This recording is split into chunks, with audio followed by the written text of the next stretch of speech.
Halo, selamat malam teman-teman Cuans. Apa kabar? Kembali lagi tentunya di malam hari ini di Instagram Live Cuans. Nah, malam hari ini tuh setelah kemarin kita bahas soal analisis teknikal. Nah, kita tahu bahwa ada banyak banget indikator-indikator yang bisa kita gunakan untuk menganalisis sebuah saham. Nah, ketika kita mau membeli sebuah saham, mau menentukan titik buy, misalnya ya support dan juga resistennya, tentu menggunakan technical. Tetapi misalnya ada juga yang suka menggunakan ya analisis fundamental, terus juga ada yang menggunakan bandarmologi dan berbagai macam jenis analisis-analisis yang mungkin teman-teman atau teman-teman juga banyak tahu tentunya ya. Nah, malam hari ini kita bahas soal indikator-indikator dari analisis tersebut. Kita mau pakai apa? Atau indikator terbaik di pasar modal itu apa sebenarnya ketika kita mau menentukan membeli saham bersama dengan Arvin Honami, Investment Content Creator. Saya undang malam hari ini. Oke, saya coba. Sudah saya undang, semoga bisa bergabung. Jangan lupa juga buat teman-teman, ada special giveaway untuk capture Instagram Live malam hari ini. Posting di Instagram story kamu, mention @joincuans dan juga @arvin honami. Tulis caption semenarik mungkin. Nanti ada ya hadiah menarik nih buat teman-teman ya. Ada special giveaway buat teman-teman yang nonton Instagram Live malam hari ini. Apakah sudah bergabung? Saya coba undang kembali. Oke, oke. Saya coba ya malam hari. Udah tergabung belum ya? Selamat malam teman-teman yang sudah menonton. Hai, Mas Arvin sebenarnya udah nonton. Saya coba. Oke, saya coba. Accept. Sudah belum ya? Terima kasih yang sudah nonton malam hari ini. Kita bahas soal indikator terbaik di pasar modal. Oke. Oke, Mas Arvin, saya sudah accept nih sebenarnya. Oke, saya coba invite lagi ya. Jadi teman-teman jangan lupa. Oke, udah ada. Oke, Hai, selamat malam halo, Arvin. malam, malam, Mas Gibran, malam. Apa kabar nih? Baik, baik, so far Baik. oke. So far, oke, sehat. Lalu juga terlihat tentunya. Nah, malam hari ini tuh kita mau bahas soal indikator terbaik di pasar modal. Tapi sebelumnya saya mau ingatin lagi buat teman-teman yang nonton Instagram Live ini, jangan lupa untuk capture Instagram Live ini dan juga taruh di Instagram story kamu, posting tentunya ya. Mention ke @joincuans dan juga @arvinhonami, ada special giveaway buat kamu yang beruntung di malam hari ini. Jangan lupa juga untuk download aplikasi Cuans ya, ada di App Store dan juga Google Play Store. Gratis, kita bisa belajar bareng-bareng di sana ya. Oke, Mas Arvin, kita mulai nih cerita-cerita kita malam hari ini. Cerita soal indikator terbaik di pasar modal. Itu kan banyak banget nih. Orang tuh biasa mengatakan aliran-aliran ya. Ada yang suka pakai analisis fundamental, terus ada juga yang suka pakai technical, ada juga yang suka pakai bandarmologi, ada juga Fibonacci dan segala macam. Pokoknya banyak lah ya kalau kita lihat nih indikatornya.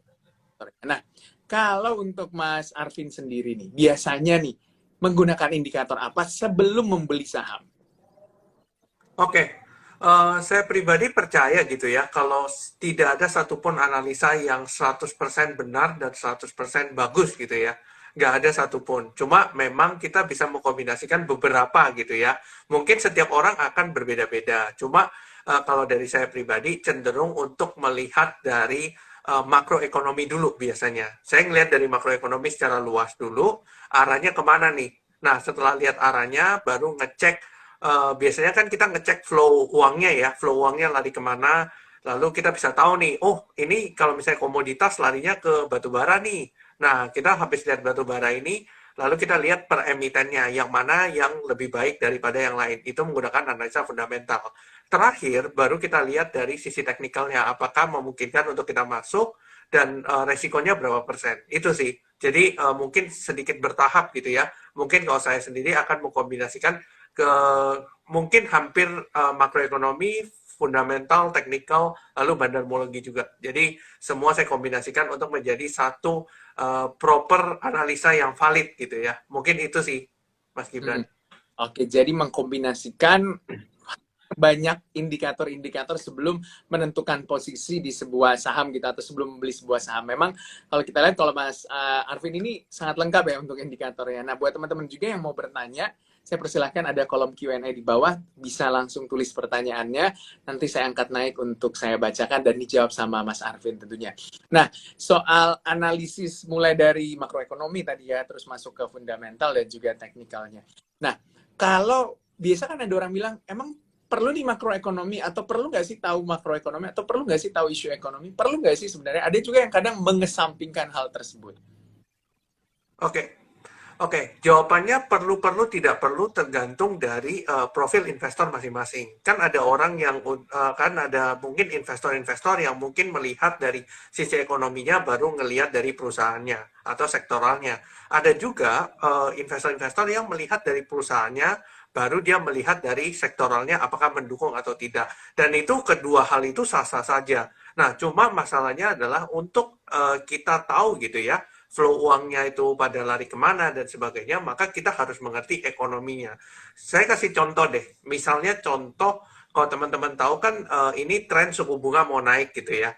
Nah, kalau Nah, teman-teman ketika tren suku bunga mau naik, maka teman-teman harus tahu sektor mana yang cenderung kita hindari dan sektor mana yang cenderung kita masukin gitu ya. Nah, contohnya misalnya kalau suku bunga naik, maka ada beberapa sektor yang cukup terdampak uh, dengan isu ini. Contohnya seperti konstruksi yang memang beban bunga banknya cukup besar, lalu ada mungkin tawar-tawaran, itu juga sama ya, beban bunga banknya cukup besar. Lalu ada sektor teknologi yang memang terpukul sangat dalam ketika suku bunga naik gitu ya. Nah, jadi ketika teman-teman tahu soal makroekonomi, itu akan jauh sangat jauh membantu teman-teman untuk mendapatkan sektor mana sih yang sektor mana yang diuntungkan dari segi ekonominya begitu. Kalau misalnya suku bunga lagi rendah, maka investasilah di perusahaan-perusahaan tech gitu ya, seperti apa yang terjadi di tahun lalu. Nah, justru tahun lalu dan tahun ini justru sangat berbeda banget. Jadi teman-teman harus ikutin terus gitu sih.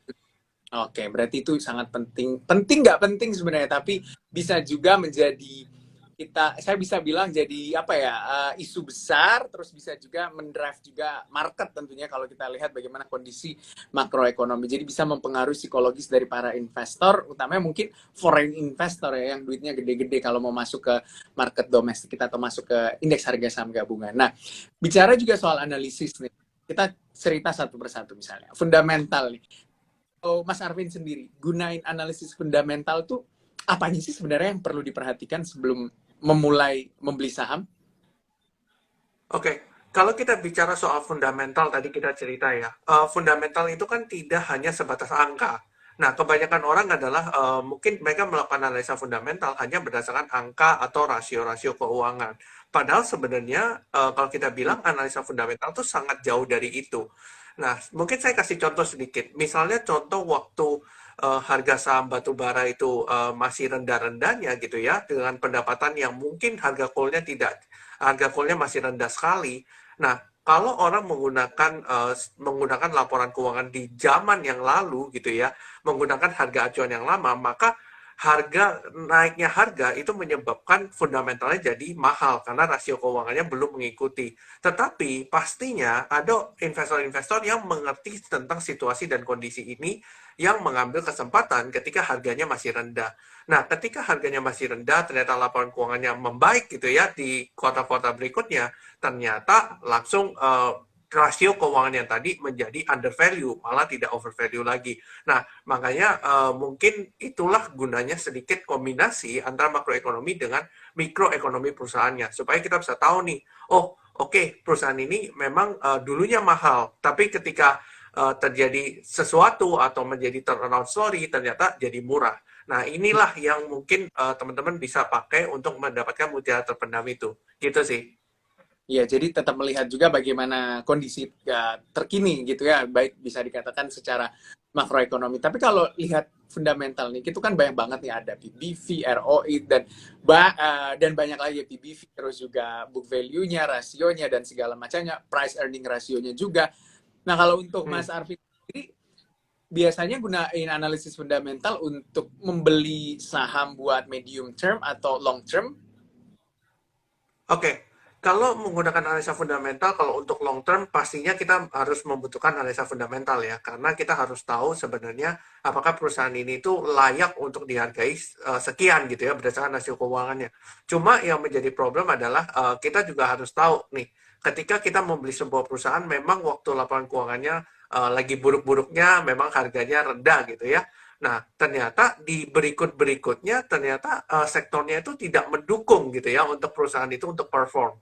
Nah, inilah yang menyebabkan akhirnya muncullah yang namanya value trap. Nah, teman-teman harus perhatikan, meskipun rasio keuangannya terlihat murah, tetapi kita tidak bisa menyampaikan bahwa perusahaan itu murah gitu ya, hanya karena rasio keuangannya. Tetapi kita harus mengerti secara sektoralnya, apakah ini mendukung. Sebagai contoh, beberapa perusahaan gitu ya, misalnya sudah under value sekali, tapi tetap under value karena sektornya yang tidak mendukung. Nah, inilah yang kadang teman-teman akhirnya bingung gitu ya. Kok ini perusahaan murah banget, tapi kok nggak naik-naik. Nah, itu kadang teman-teman harus pertimbangkan dari beberapa segi, nggak cuma ngelihat dari rasio keuangan. Itu sih. Kadang juga ada ya, Mas ya, bertanya mungkin, ini laporan keuangannya nggak baik-baik, tapi harga sahamnya naik fantastis nih. Ada juga yang laporan Betul. keuangan bagus, tapi ternyata sahamnya ya sideways bergerak di situ-situ aja nih. Nah ini mungkin kadang yang Hmm. membuat investor, utamanya mungkin newcomer gitu ya, yang agak sedikit bingung nih Mas. Gimana nih pencerahannya? Oke, jadi prinsipnya adalah sama ya. Ketika kita tahu ketika harga bergerak cukup tinggi, tetapi kadang kan istilahnya beritanya belum ada atau mungkin sentimennya nggak tahu apa, kok tiba-tiba sudah muncul semacam pergerakan harga yang cukup fantastis dengan volume yang luar biasa tinggi. Makanya kenapa kita harus mengkombinasikan beberapa analisa tadi yang seperti saya sebut. Contohnya misalnya analisa teknikal itu kan juga membantu gitu ya untuk melihat, oh dulunya ini perusahaan tidak ada perdagangannya nih, volumenya kecil-kecil, tiba-tiba kok spike. Nah, tapi kita nggak tahu spike-nya karena apa.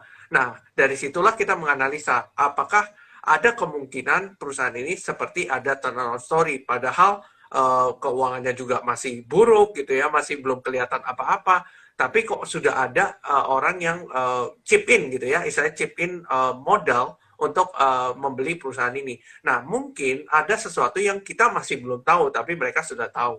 Atau mereka juga berspekulasi atas beberapa hal, atas mungkin grow-nya seperti ini, lalu ROI-nya seperti ini, ROI-nya makin tinggi. Nah, ini yang kita harus perhatikan gitu ya.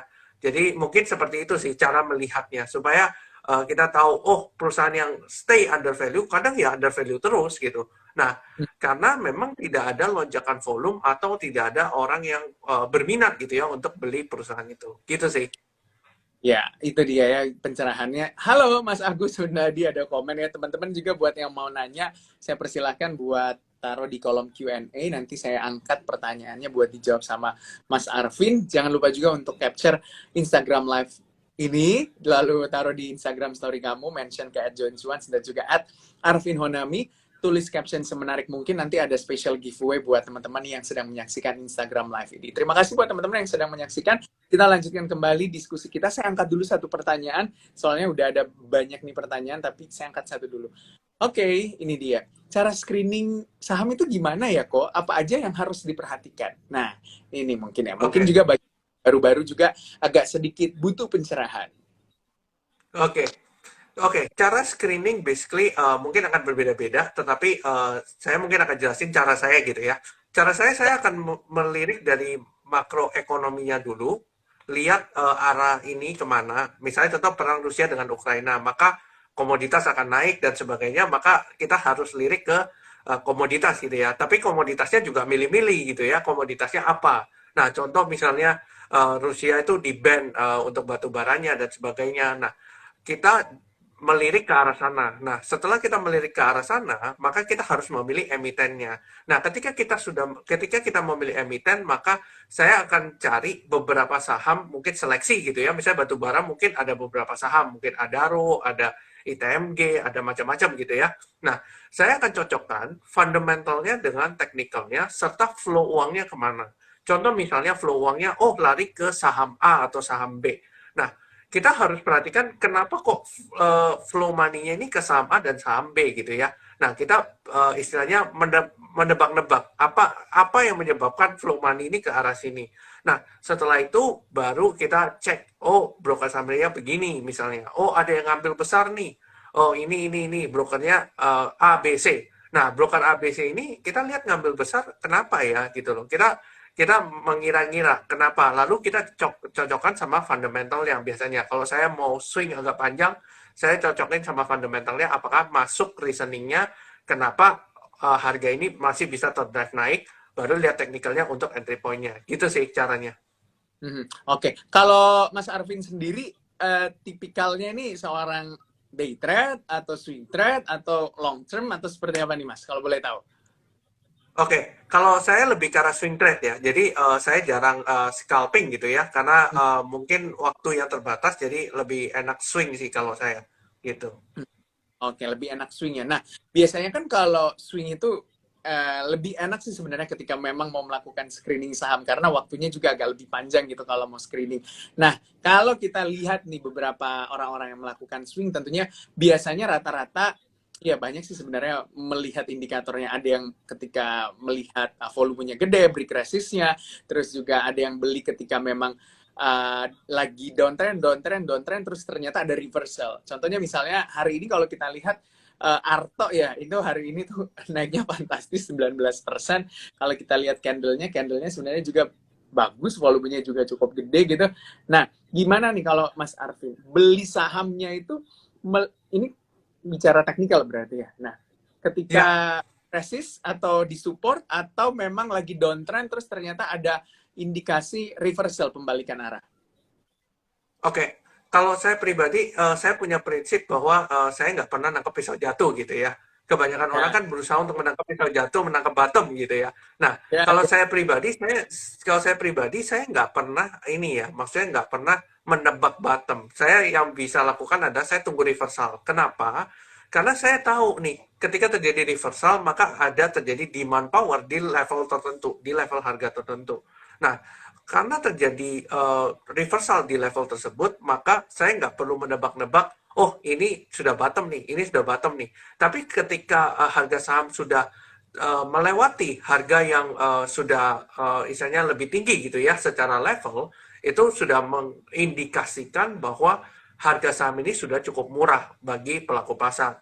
Nah, kalau begitu caranya, ya udah saya lebih baik terlambat daripada saya masuk kecepatan, tapi akhirnya saya harus rugi banyak gitu, Hmm. menghadapi floating loss yang banyak. Kenapa ini penting? Karena itu berpengaruh kepada psikologi.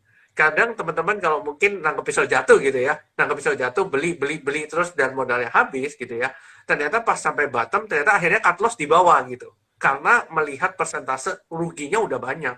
Nah, Hmm. akhirnya cut loss di bawah, ternyata sahamnya terbang. Dan itu sering banget terjadi gitu ya. Nah, makanya daripada karena saya tahu profil resiko saya, maka saya memutuskan untuk seperti itu cara saya. Jadi saya lebih ke arah tunggu reversal, baru saya masuk gitu. Meskipun agak terlambat, tapi at least saya nggak dapat harga termurah, tapi saya jauh lebih aman gitu.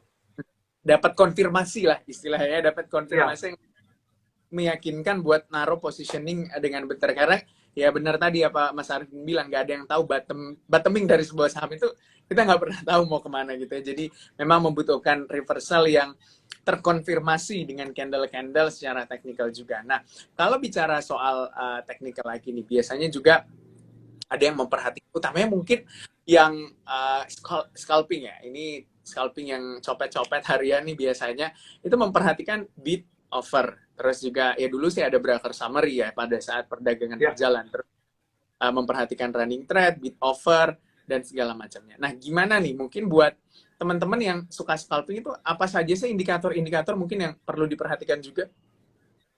Oke, kalau untuk scalping ya, saya lebih ngelihat running trade sama bid offer karena sebenarnya kalau kita scalping itu adalah kita melihat saham yang rame diperdagangkan gitu ya, kita mengambil momentum pada saat masuk. Nah, kita melihat dari beberapa faktor gitu ya, tapi yang paling penting ada bid offer ketika misalnya suatu saham gitu ya, offernya kadang tebel gitu ya, tiba-tiba dimakanin sampai tinggal tipis gitu ya, itu kita ngambil kesempatan untuk masuk. Biasanya mungkin kisaran kalau scalping kan nggak terlalu muluk-muluk ya, Mungkin ngambil harga saham yang ratusan, tapi sekali naik tuh 2, 3, 4 tik gitu ya. Jadi ketika itu dimakan habis, kita bisa mengambil momentum untuk masuk juga. Jadi istilahnya ngejar kereta lah istilahnya. Nah, selain itu kita juga bisa lihat dari time frame yang lebih kecil. Mungkin lihat dari time frame 3 menit, itu kita bisa lihat volumenya itu spike-nya gimana, bagus apa enggak gitu ya. Jadi ketika kita sudah melihat itu, maka kita bisa memutuskan untuk entry. Jadi keputusannya itu harus sangat cepat ya, karena scalping ya, gitu. Oke, keputusan cepat, tepat, tapi nggak boleh salah langkah gitu ya, karena salah sedikit ya bisa ujungnya bisa cut loss. Tapi tetap juga harus menentukan batas toleransi loss begitu ya, Mas Arvin, ketika memang kita masuk Betul. ke sebuah mau itu scalping, mau itu day trade, mau itu swing atau ya kalau invest seperti apa? Oke, kalau kita bilang sebenarnya di semua metode gitu ya, baik swing, baik invest, baik scalping, itu perlu ada yang namanya stop loss gitu ya. Kenapa kok ini penting? Karena kita nggak mau modal kita nyangkut gitu ya. Ketika udah nyangkut terus kita diem aja gitu. Ketika kita diem aja kan kita nggak ngapa-ngapain gitu ya. Modal kita nyangkut di sana. Padahal masih ada opportunity lain. Nah, meskipun investasi pun kadang kita juga harus melakukan cut loss. Kenapa? Karena sebagai contoh misalnya teman-teman invest di misalnya bank digital gitu ya contohnya waktu di tahun lalu misalnya tahun lalu memang sentimennya banyak banget soal bank digital tetapi ketika tahun ini berjalan ternyata sentimennya kan tidak ke arah sana. Nah otomatis ketika sentimennya tidak ke arah sana maka kita misalnya ketika breakdown daripada support dan sebagainya, kita juga harus tahu bahwa oke, ini geraknya ke bawah. Nah, apakah teman-teman masih bisa tahan gitu ya, melihat portofolio teman-teman merah, sedangkan saham yang lain dari sektor yang lain itu malah jalan. Nah, itulah yang menyebabkan kita juga kadang harus mengambil keputusan untuk cut loss. Meskipun kita invest pun, kita juga mengikuti kan pasti ngikutin laporan keuangan gitu ya. Nah, laporan keuangan kan munculnya 3 bulan sekali. Nah, kalau teman-teman yang invest, teman-teman harus ngikutin nih 3 bulan sekali ini apa yang terjadi dengan perusahaannya. Nah, kita nggak pernah tahu ketika 3 bulan ini bagus, 3 bulan depan belum tentu. Nah, ketika 3 bulan belum tentu, maka kita harus ngecek juga apakah valuasinya masih masuk atau enggak.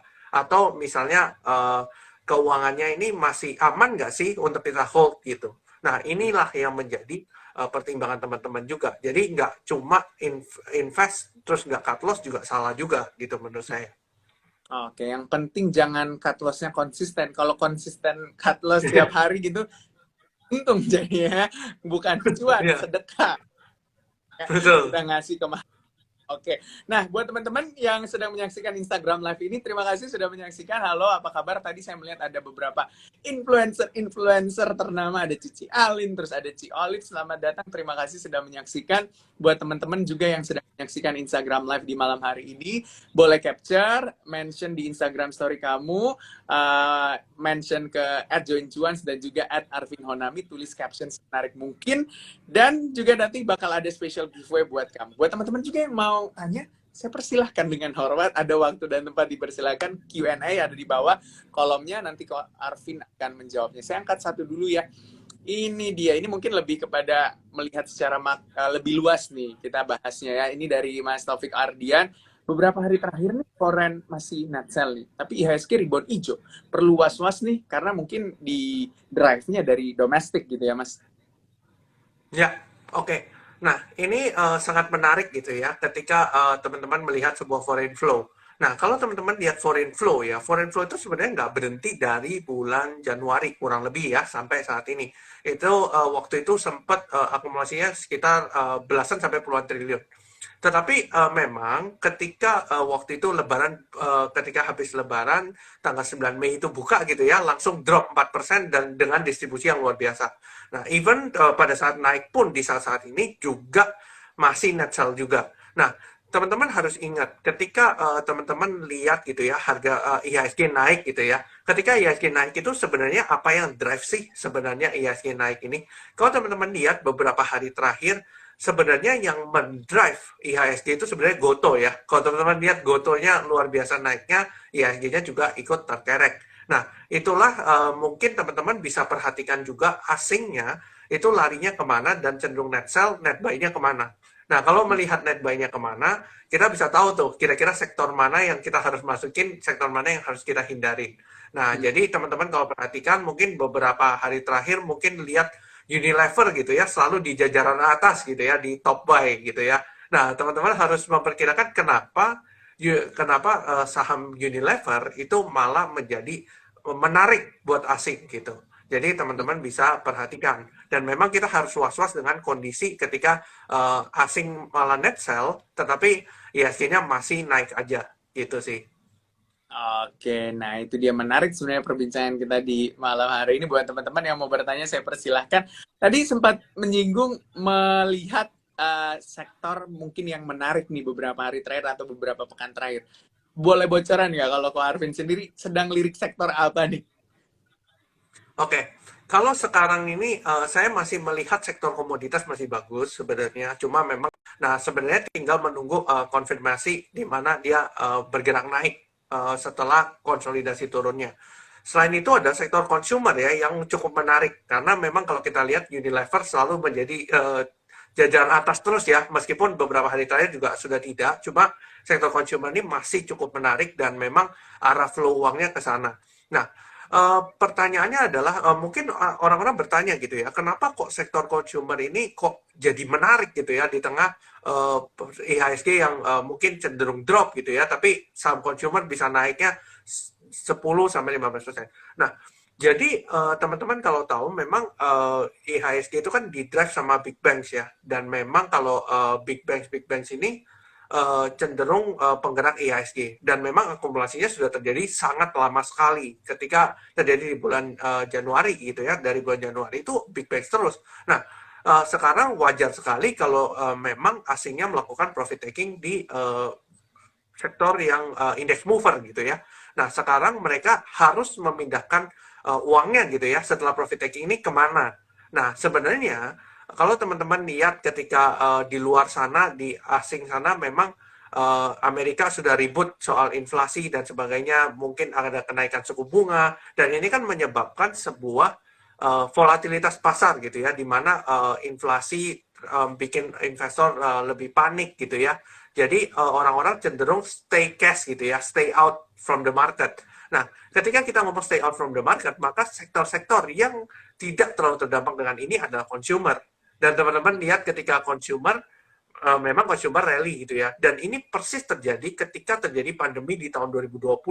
Ketika teman-teman lihat semua saham banks drop-nya luar biasa, malah Unilever cenderung turun, tapi tidak parah. Nah, inilah menjadi safe haven-nya stocks gitu ya untuk asing. Karena Unilever adalah salah satu consumer yang caps-nya cukup besar. Gitu sih, kurang lebih. Oke, jadi mungkin tadi sudah di-mention sama Ko Arvin juga untuk sementara memperhatikan komoditi dan juga consumer. Buat teman-teman yang pengen bertanya, saya persilakan banyak banget yang masuk. Tapi saya tanya dulu, kalau misalnya beli menentukan positioning di sebuah emiten gitu atau di sebuah saham nih, misalnya pakai analisis teknikal nih buat Ko Arvin, untuk chart pattern atau candle-nya itu, candle seperti apa sih sebenarnya yang menarik buat Ko Arvin untuk oke, saya beli nih saham. Oke, kalau kita ngomong chart pattern itu kan ada dua ya, ada yang continuation dan ada yang sifatnya reversal. Nah, kadang saya paling suka itu sebenarnya ketika harga saham itu sudah jatuh lumayan parah, lalu terjadi candlestick pattern reversal gitu ya. Mungkin kalau reversal candlestick, reversal pattern mungkin saya lebih suka inverted head and shoulder ya, di mana yang bentuknya left shoulder, head, lalu right shoulder itu sangat bagus banget, dan ketika break dengan candle yang cukup besar dengan volume yang bagus itu biasanya likely untuk naik gitu ya, lebih likely. Tapi kalau untuk yang continuation misalnya sudah naik terus ada konsolidasi, mungkin saya lebih suka yang bentuknya segitiga gitu ya, kayak penan gitu, saya suka banget. Ketika dia break dia biasanya naik. Itu yang terjadi sama Doit sebelum terbang gitu ya, dari 400 ke 600-an. Itu menarik banget Doit waktu itu. Gitu sih. Kalau sekarang gimana nih Doit nih? Kalau udah nyinggung Doit gimana nih? Oke, kalau kita ngomong Doit, sebenarnya Doit masih dalam fase konsolidasinya gitu ya. Ketika rally dari harga 400 ke 600, sekarang cenderung turun, membentuk sebuah konsolidasi. Sebenarnya kalau kita bilang konsolidasinya apakah berapa lama, kita juga sebenarnya nggak pernah tahu gitu ya. Tapi kita melihat dari candlestick pattern-nya, oke, kemarin terjadi reversal gitu ya, sempat 10%, Tapi sekarang kan cenderung merah gitu ya, merah tapi agak hijau tipis gitu ya. Nah, jadi teman-teman bisa perhatikan level-level support terbarunya, support minor ya. Mungkin teman-teman bisa lihat dari support-support minornya, mungkin dari time frame yang jauh lebih kecil, kayak gitu sih.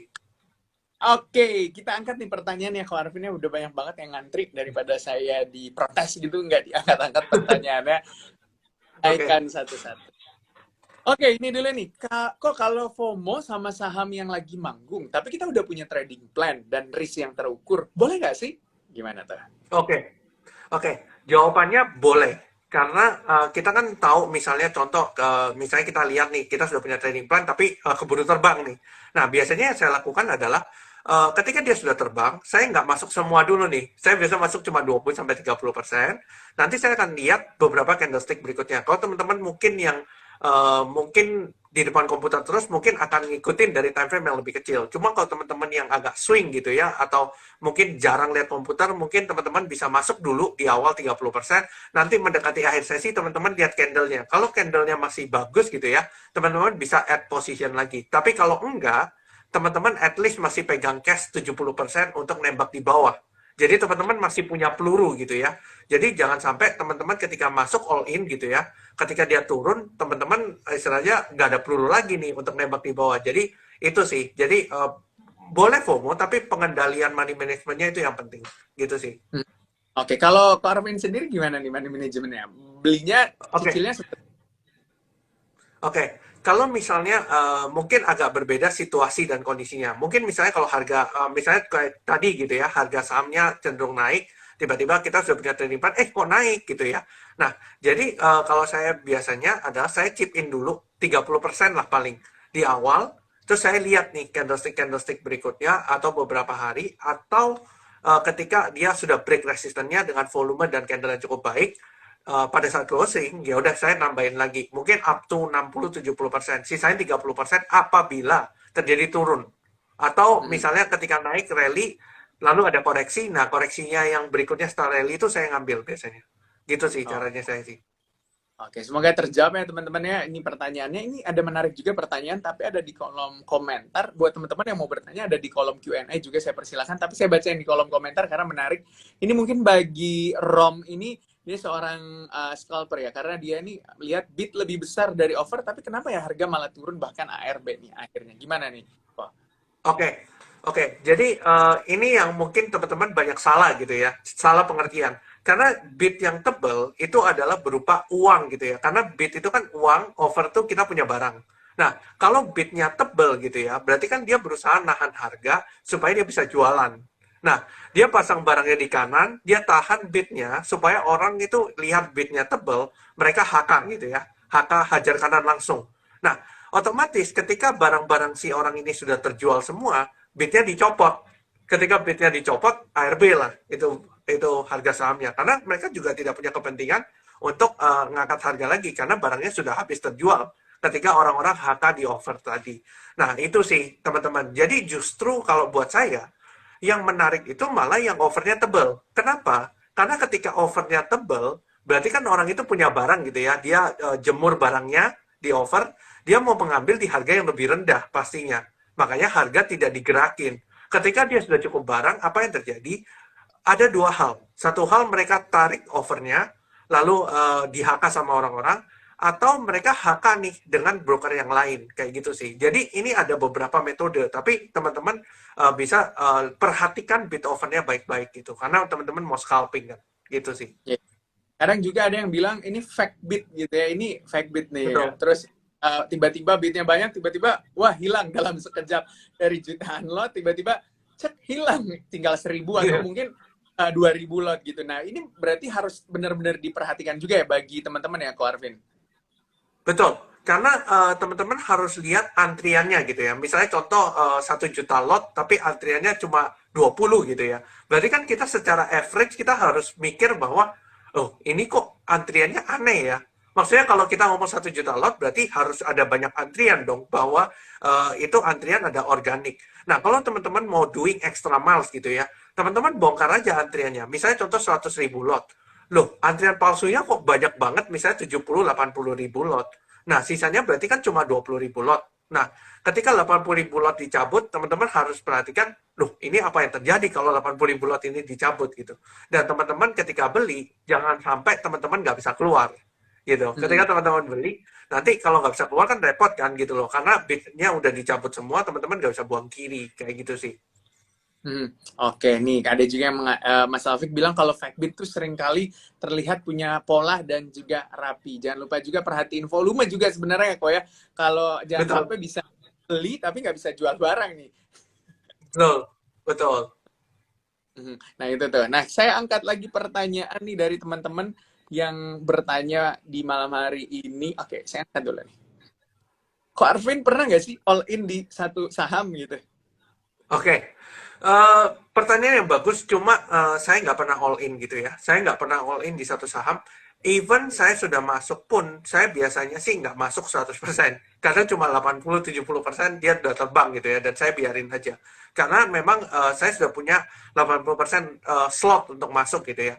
Tapi apakah saya pernah all in portfolio hanya di satu saham? Jawabannya tidak. Karena kalau kita all in di satu saham, berarti kita hanya percaya di satu sektor. Ketika kita percaya di satu sektor, ternyata analisa kita salah, maka kita harus cut loss dengan jumlah yang cukup besar. Makanya kenapa saya tidak pernah all in, dan saya perhatikan sektoral, misalnya istilahnya pembagian sektornya itu gimana, gitu. Mhm. Oke, seperti itu tuh jawabannya. Saya ini mau tanya nih soal mungkin salah satu indikator juga yang menjadi ada yang bilang favorit, ada juga yang bisa menjadi pertimbangan nih buat para teman-teman ketika mau membeli sebuah Hmm. saham adalah termologi. Kalau dulu kita bisa lihat apa namanya broker summary gitu kan, siapa yang beli, siapa juga yang lagi jual. Kalau sekarang kan lagi ditutup nih, kalau tertutup kalau misalnya sedang berjalan nih perdagangan. Tapi kalau udah baru bisa dilihat lagi. Nah, saya kenal satu orang tuh yang memang benar-benar alirannya bandarmologi banget dan menentukan belinya itu melihat siapa beli forennya berapa persen, terus apa namanya korporasinya seberapa besar juga atau big money-nya juga seberapa besar gitu yang beli. Nah, gimana nih kalau buat teman-teman yang memang memperhatikan dari sisi bandarmologi ini? Oke, kalau kita bilang dari sisi bandarmologi, saya pun even saya juga pakai gitu ya. Cuma teman-teman harus tahu, saya juga pakainya pasti di akhir sesi karena saya butuhnya untuk swing kan. Jadi bandarmologi itu buat saya pribadi, saya cuma untuk screening aja sebenarnya. Saya screening, oh perusahaan-perusahaan ini diakumulasi udah berapa hari, cuma kok nggak jalan-jalan gitu ya. Nah, jadi ketika nggak jalan-jalan, saya akan memperhatikan teknikalnya, apakah flow-nya udah bagus apa belum. Nah, itu yang menentukan saya untuk entry point-nya. Nah, tapi apakah ketika broker summary ditutup di running market, apakah itu menjadi masalah? Menurut saya tidak, karena saya juga analisanya di akhir sesi juga karena saya swing. Selain itu adalah kalau teman-teman yang mungkin mengandalkan broker summary gitu ya, teman-teman bisa lihat kok dari bid overnya gitu ya, dimakannya berapa, dan teman-teman perhatikan dan detailnya. Jadi ketika teman-teman melihat sebuah dan detailnya, misalnya yang makan tuh besar gitu ya dengan transaksi yang cukup kecil. Berarti kan yang makan bukan retail ya gitu. Yang makan ini big player. Meskipun kita nggak tahu ya big playernya siapa sampai dibuka nanti di akhir sesi, tapi kita tahu bahwa ini yang ini yang makan bukan retail tapi big player karena sekali makan itu lotnya langsung banyak. Gitu sih caranya. Tapi kalau misalnya Ko Arvin sendiri, misalnya ketika dibuka terlihat di broker summary-nya dan ternyata yang beli foreign misalnya dengan jumlah besar, apa ini bisa juga menjadi ya dalam artian lebih meyakinkan bahwa oke, ini cocok buat swing karena kan biasanya tipikal foreign itu ketika beli agak cukup lama juga nyimpennya. Ya, betul. Jadi broker summary itu hanya untuk buat saya itu hanya untuk meyakinkan saya aja bahwa oh ini memang ketika naik orangnya cenderung tidak buang malah akumulasi lagi. Berarti kan kita secara logika berpikir bahwa oh kalau dia masih akumulasi berarti dia yakin bahwa harga sahamnya bergerak lebih tinggi lagi daripada kondisi ini. Tetapi kita harus memikirkan juga sebenarnya apa sih kira-kira yang sentimen apa yang membuat dia harganya bisa lebih tinggi lagi. Kalau kedepannya tidak ada sentimen, maka kita berpikir bahwa oh dia cuma mengakumulasi untuk jual agak pendek gitu ya, nggak targetnya nggak muluk-muluk.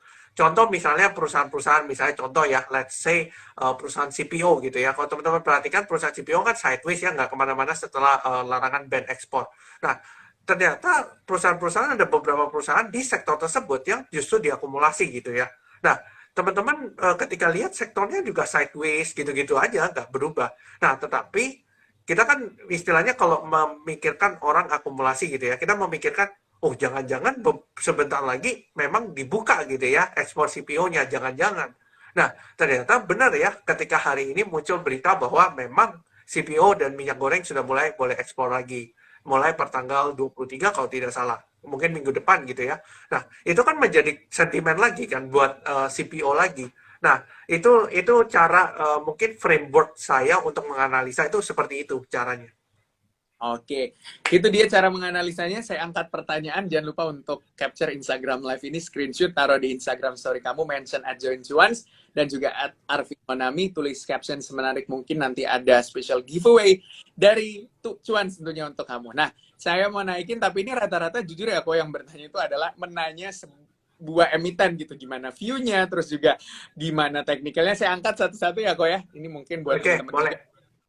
pencerahan juga. Nah, ini saya angkat dulu. Oke, sektor pariwisata. Mungkin sektor pariwisata saya bisa masukin juga airlines, terus hotel, dan ya beberapa tempat-tempat hiburan lainnya. Gimana nih? Oke, kalau kita bicara sektor pariwisata, ini sektor yang benar-benar turnaround gitu ya dari zaman COVID ketika mereka cukup terdampak banget dengan sektor pariwisata yang terdampak COVID gitu ya, sampai hotel-hotel pada sepi, airline juga kayak beberapa airlines di global juga kesulitan gitu ya keuangannya. Nah, sekarang ini semacam kayak ketiban durian runtuh gitu ya ketika ternyata mulai Indonesia mulai mengurangi misalnya udah mulai memperlonggar lah ya mengenai PPKM dan sebagainya. Nah, ini cukup menarik di mana akan terjadi turnaround story di beberapa emiten yang berkaitan dengan pariwisata.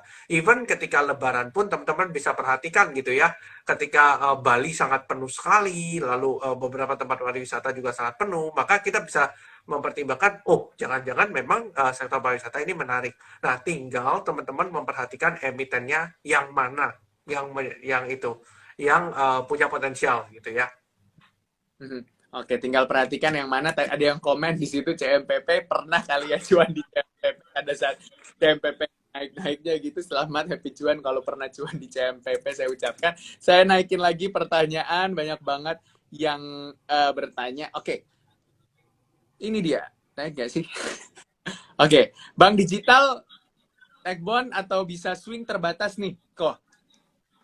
Oke, kalau kita ngomong bank digital memang terlalu prematur untuk kita bilang bahwa ini terjadi reversal memang karena turunnya juga cukup dalam gitu ya.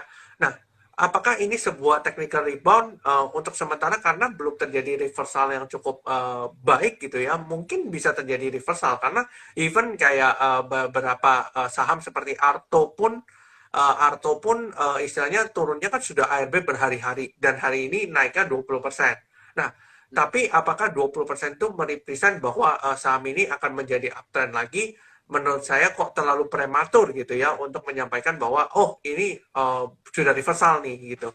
Karena turunnya sudah cukup dalam. Nah, Hmm. jadi teman-teman bisa pertimbangkan apakah ini sebuah technical rebound atau apa dari pattern reversal dan pattern continuation-nya nanti. Tapi Hmm. apakah kalau cuma technical rebound kita nggak bisa cuan? Ya jawabannya juga tidak. Ketika technical rebound kita mengambil di posisi yang pas, teman-teman juga bisa merasakan cuannya juga. Meskipun itu hanya technical rebound untuk menuju ke bawah lagi. Teman-teman ngambil secondary trend-nya aja. Gitu. Iya, itu kalau dari sisi teknikal, tapi kalau dari sisi fundamental mungkin saya tambahin sedikit, belum, kalau kita bicara soal bank digital ya kok belum ada yang bisa mengukur seberapa cepat mereka akan berlari, karena kan ya rata-rata laporan keuangannya juga belum keluar. Ada beberapa sih yang sudah keluar sebenarnya kuartal pertama dan cukup positif juga. Tapi yang perlu diperhatikan juga untuk bank digital itu adalah bagaimana mereka membangun ekosistem supaya Ya, dan juga ya kinerja keuangan mereka juga bisa moncer gitu. Jadi itu juga perlu diperhatikan ya buat teman-teman.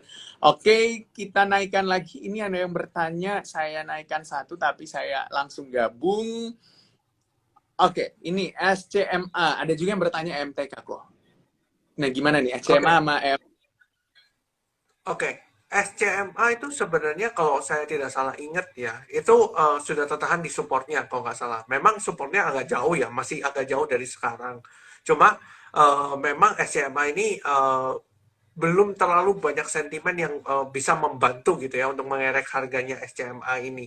Meskipun istilahnya mungkin earningnya bagus, mungkin menjadi provider Piala World Cup gitu ya, istilahnya jadi digital providernya, cuma masih belum bantu mengangkat gitu ya dari SCMA ini. Jadi teman-teman mungkin yang mau cicil beli, menurut saya boleh, tapi perhatikan juga support terakhirnya di mana. Dan teman-teman harus pertimbangkan resikonya ketika dia jebol ke bawah, istilahnya berapa persen. Dan teman-teman harus alokasikan dengan baik banget gitu ya, alokasi masuknya gimana, gitu sih. Hmm. Oke, oh, itu dia untuk jawaban SMA dan juga MTK. Mas Kevin C baru live. Ya, tapi kita nggak menggoreng sahamnya di sini ya. Kita masuk dulu ke saham sektor pertambangan, MDKA, terus juga ada yang bertanya PTBA nih. Gimana nih? Oke, kalau kita bicara soal MDKA, hari ini larinya cukup kenceng ya, meskipun tutupannya memang agak turun gitu ya, plusnya cuma sekitar 4,84%. MDKA cukup menarik ya, di mana dia cukup konsolidasi cukup lama dan memang kalau kita lihat dari time frame yang agak kecil gitu ya, kita ngelihat memang ada resisten di level ini. Jadi ya memang ada potensi memang dia setelah menyentuh ini terjadi penurunan dan memang terjadi gitu ya, hasilnya plusnya banyak, jadi plusnya berkurang. Tapi MDKA so far view-nya masih cukup baik. Kalau kita ngomong PTBA juga, PTBA itu terdorong oleh earnings-nya dia ya, yang luar biasa naiknya. Nah, otomatis kalau kita bicara soal PTBA, maka teman-teman harus perhatikan bahwa ada istilahnya sell on news gitu ya. Ketika newsnya keluar, orang-orang cenderung sell karena naik gitu ya. Jadi ketika naik ya orang cenderung kurangin posisi. Jadi seperti itu sih. Hmm. Oke, seperti itu untuk view PTBA dan juga MDKA dari kacamata Ko Arvin. Saya naikkan lagi pertanyaan yang sudah banyak banget nih. Oke, ini aja nih. Kita masih bahas-bahas soal pertambangan ini, soal coal nih. Apakah masih akan tetap bullish nih sampai akhir tahun? Gimana nih pandangannya Ko Arvin? Oke, kalau kita ngomong apakah saham coal akan tetap bullish, saya masih cukup confident untuk sampai saat ini karena memang perang Rusia dan Ukraina juga belum selesai gitu ya, dan even kayak Rusia pun masih di-ban gitu ya untuk ekspor coal-nya. Nah, at least kalau misalnya pun dia turun gitu ya coal-nya, saya rasa nggak akan terlalu signifikan. Asal memang supply batu baranya tetap terbatas seperti saat ini. Kalau suplai batu baranya tetap terbatas sampai saat ini gitu ya, maka harga akan cenderung stabil, malah cenderung naik. Tinggal gimana perusahaan batu bara meningkatkan kapasitas produksinya supaya earningnya makin lama makin tinggi gitu ya. Jadi teman-teman bisa perhatikan perusahaan mana yang punya istilahnya reserve yang banyak dan memang penjualannya mungkin ke luar negeri. Ini yang menjadi penting gitu sih. Kalau pertambangan utamanya mungkin coal dan beberapa emiten-emiten tambang lainnya, Ko Arvin favorit nggak sih untuk memperhatikan di akhir-akhir ini? Oke, justru ini adalah kesempatan untuk ngambil sebenarnya, bukan pada saat rally. Jadi ketika pada saat Hmm. rally ya sudah kita menahan diri supaya kita nggak FOMO gitu ya. Nah ini kan sekarang waktunya koreksi dan banyak orang-orang yang justru mengejar harga gitu ya, naik 20%, 30% mereka udah masih kejar gitu ya. Kalau saya pribadi saya nggak pernah ngejar, saya tunggu koreksinya aja. Ketika tunggu koreksi terjadi reversal pattern baru saya masuk. Jadi ini sebenarnya justru yang menarik buat sektor-sektor pertambangan. Meskipun kemarin sempat dibuat turun dulu gitu ya, teman-teman, istilahnya sekarang waktunya sebenarnya menurut saya untuk akumulasi lagi gitu. Hmm. Bener banget. Apalagi kalau kita lihat beberapa emiten pertambangan secara teknikal udah tergambar dengan jelas level-level supportnya ya, Koya, dan juga level resistannya. Jadi tinggal menentukan aja titik belinya mau di mana gitu ya. Apa break on resistnya atau justru mengoleksi ketika memang berada di fase-fase supportnya. Kita lihat lagi, nih banyak banget yang bertanya. Oke, saya naikkan satu dulu. Sektor CPO gimana nih pandangannya, kok? Oke, kalau kita bicara soal sektor CPO, memang CPO ini buat saya justru sangat menarik gitu ya untuk CPO ini, karena memang kalau kita bilang sektor CPO itu, saya sudah memprediksi dari awal bahwa CPO sooner or later akan dibuka oleh Pak Jokowi, karena ini berhubungan banget dengan ekonomi Indonesia. Karena kalau teman-teman tahu, CPO itu menyumbang 15% dari GDP kita. Nah, kalau misalnya ini di stop, maka ada kemungkinan terjadi defisit gitu ya, defisit neraca perdagangan yang menyebabkan US dollar kita bisa naik signifikan. Nah, kalau kita bilang dan ini kan sudah pernah terjadi waktu coal di ban ya. Ketika coal di ban ternyata 1 bulan kemudian dibuka lagi. Nah, CPO juga sama. Ketika 1 bulan, saya ngasih estimasi mungkin ke beberapa teman gitu ya. Saya sudah bilang 1 bulan lagi mungkin CPO akan buka. Dan ternyata memang dibuka gitu ya. Meskipun terjadi banyak drama gitu ya. Buka tutup gitu ya. Tapi at least dibuka juga akhirnya. Nah, ini sebenarnya sudah bisa diprediksi dan menurut saya CPO masih cukup cerah untuk prospeknya. Karena ini berkaitan dengan komoditas dan harganya masih naik gitu. Ada yang komen-komen GZZO, GZCO, oke. Disclaimer on kalau ada Iya. yang komen gitu atau mungkin ada kode emiten yang kita sebut, itu kita disclaimer on lagi buat teman-teman. Jangan lupa untuk dianalisa kembali ya buat teman-teman. Oke, kita nanti ini mana ya? Oke, banyak banget. Oke, ini saya naikin dulu nih. Menurut Ko Arvin, apakah suatu gap pasti akan tertutup? Oh, ini mungkin ngomong teknikal juga. Biasanya kan, kok kalau gapnya itu banyak banget, ada yang bilang, oh kalau koreksi bakal nutup gap dulu. Atau enggak kalau misalnya, ya seperti itu sih sebenarnya. Oke, kalau gap itu sebenarnya belum tentu ditutup ya, belum tentu. Misalnya contoh teman-teman, misalnya gapnya gap up terus volumenya tinggi. Biasanya kalaupun ditutup, mungkin jangka waktunya agak panjang, nggak sebentar. Tapi kalau gapnya mungkin dengan volumenya kecil, biasanya dia akan ditutup biasanya dalam waktu dekat. Tapi apakah gap pasti ditutup atau tidak? Jawabannya tidak. Jawabannya tidak. Bisa aja gap itu nggak ditutup gitu. Oke, oke, bisa aja gap nggak ditutup ya teman-teman ya. Jadi memang perlu diperhatikan lagi. Saya angkat lagi, banyak banget nih pertanyaan. Ayo kalau mau bertanya saya persilahkan, boleh. Ini kok minta view go to relate seperti Bevin, Mari, dan kawan-kawan. Gimana nih kok? Oke, kalau kita bicara soal Goto, memang beberapa hari terakhir ini cukup signifikan ya rally-nya gitu. Kalau Goto pribadi, sebenarnya saya suka sama perusahaannya. Secara Gotonya saya suka, fundamentalnya. Sebenarnya kita nggak bicara rasio keuangan, tapi secara prospek itu bagus banget untuk Goto ya. Jadi kalau saya pribadi suka gitu ya dengan mikro perusahaannya saya suka. Bukan karena rasio keuangannya, tapi karena memang fundamentalnya. Jadi kalau kita bilang Goto, apakah saya misalnya tertarik gitu ya untuk beli? Mungkin saya tertarik, tapi tidak di harga sekarang. Mungkin saya akan cari koreksinya baru saya masuk. Mungkin itu. Kalau yang lain gitu ya, Bevin, Mari dan kawan-kawan, mungkin teman-teman harus lihat satu adalah sentimennya. Apakah masih ada sentimen ke depan atau ada plan ke depan dari Mari, Bevin dan teman-temannya? Atau mungkin dia teknikalnya gitu ya, teknikalnya masih bagus apa enggak, gitu aja sih. Oke, gitu ya teman-teman dari Happy Joy. Semoga terjawab pertanyaannya. Saya angkat lagi pertanyaannya sebelum, oh banyak banget nih. Oke, nih satu nih kok. MTEL ada isu apa ya kok dalam beberapa hari ini dibuang asing sampai turun banyak? Oke, kalau kita ngomong Mitratel, itu kan perusahaan tower ya. Kalau kita bicara perusahaan tower, itu maka perusahaan tower itu kan sangat terdampak banget sama suku bunga. Kalau suku bunganya naik, utangnya dia gede, otomatis beban keuangannya makin besar, efek sama net profitnya. Nah, mungkin itu ada salah satu alasan kenapa asing membuang gitu ya saham Mitratel.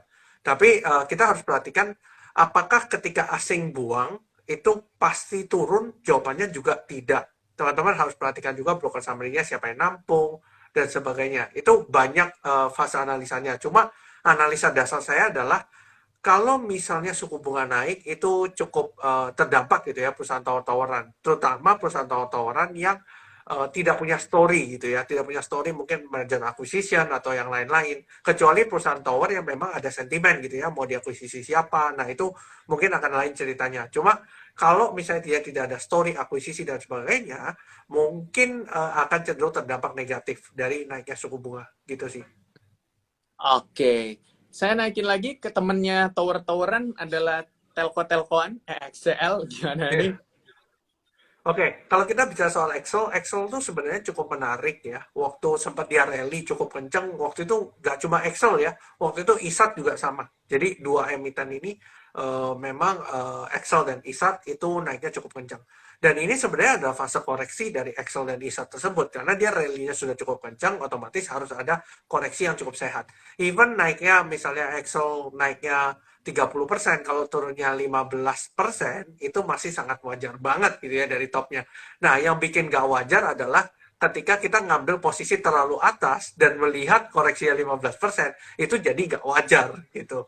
Tapi kalau kita ngelihatnya, oke, sudah rally panjang, terus kita menahan-nahan diri gitu ya, untuk nunggu, jangan beli di atas gitu ya, terus nunggu turun 15%, berarti risk teman-teman sudah cukup terbatas ketika teman-teman ngambil ketika koreksinya. Gitu sih. Oke, seperti itu. Saya naikin lagi nih pertanyaannya. Kalau Big Bang arahnya kemana ya, kok? Oke, eee, seperti saya bilang Big Bang ini cenderung, dibuang gitu ya beberapa hari terakhir. Karena memang, ada aksi profit taking dari asing juga, kalau saya bilang, tergantung time frame kalau kita bilang. Kalau time frame-nya sangat panjang, saya masih percaya Big Bang masih sangat bagus. Terutama nanti ketika, ada sentimen suku bunga, teman-teman bisa perhatikan karena Big Bang ini terdampak banget dengan sentimen suku bunga. Bukan terdampak negatif, tapi terdampak positif karena ketika suku bunga naik, pendapatan mereka naik juga gitu ya, net interest income-nya juga naik. Jadi teman-teman bisa perhatikan Big Bang sini untuk sentimen yang BI menaikkan suku bunga tadi. Kemungkinan BI menaikkan suku bunga menurut saya cukup besar, gitu sih. Oke, kok kalau misalnya kita lihat nih kok ya, ketika membeli satu saham, misalnya pengalaman kok Arvin sendiri, misalnya belinya buat day trade nih niatnya, tapi ternyata Hmm. menarik buat di apa sih sebenarnya yang biasa kan ada orang suka gitu ya dari day trade ternyata menarik buat di swing nih. Apa sih yang perlu diperhatikan kalau memang mau melakukan hal itu? Oke, yang perlu diperhatikan adalah apakah titik resistennya masih jauh apa enggak. Contohnya kita ketika kita day trade gitu ya, kita lihat oh pada saat kita spekulasi di support day trade gitu ya. Nah, kita lihat tuh resistennya masih jauh apa enggak, masih ada potensi up kenaikannya enggak. Kalau sudah enggak ada space kenaikannya, maka jangan di hold gitu ya, karena potensi untuk turunnya jauh lebih besar. Tapi kalau space-nya itu masih cukup besar gitu ya, teman-teman bisa mempertimbangkan itu untuk swing. Apalagi ketika memang terjadi akumulasi di beberapa hari sebelumnya. Itu jauh lebih menarik buat saya. Mhm. Oke, ini nih mungkin untuk di kolom komentar nih ada yang bertanya nih kok ya. Kalau boleh tahu watchlist kok Arvin buat besok apa nih? Mungkin itu pertanyaan semua orang gitu ya.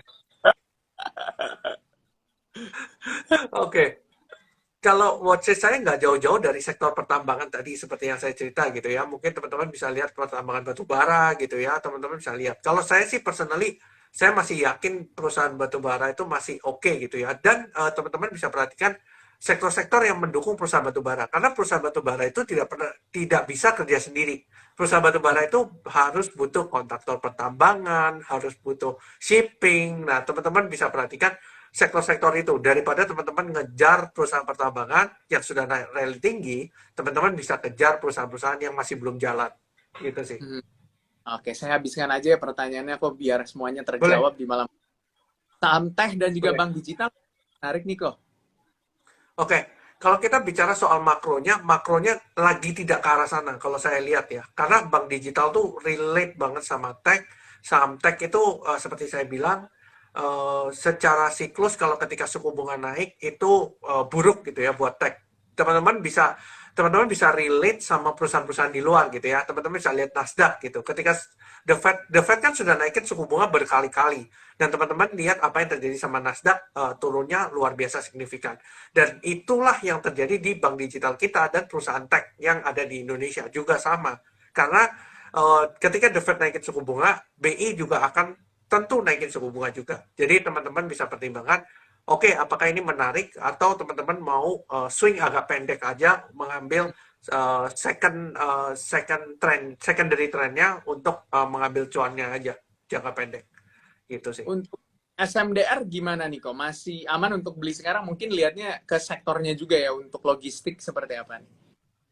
Oke, kalau kita bilang SMDR itu perusahaan shipping ya, kita harus tahu bahwa perusahaan shipping ini sangat bagus banget gitu ya keuangannya karena memang terjadi supply chain yang terbatas gitu ya, shippingnya juga susah dan sebagainya. Teman-teman bisa tanya ke beberapa teman-teman yang ada di industri shipping bahwa harga ship itu naiknya luar biasa signifikan. Nah, dengan begitu, maka shipping itu masih bagus banget ya ketika terjadi supply chain yang masih berantakan. Nah, jadi perusahaan shipping itu masih bagus. Tinggal kita cari harga yang terbaik di harga berapa. Dan menurut saya pribadi, saya belum melihat harga sekarang ini harga yang menarik untuk saya beli. Untuk Mhm. sekarang ya. Kecuali saya melihat kalau misalnya dia terjadi pola apa, terus dia breakout, oke lah, saya baru ngambil. Tapi kalau misalnya belum ada konfirmasi, saya better tunggu di bawah banget. Mending nawar daripada saya masuk kecepatan, ternyata masih turun juga. Gitu sih. Gitu tuh pandangannya buat sektor shipping. Kok punya apa ya?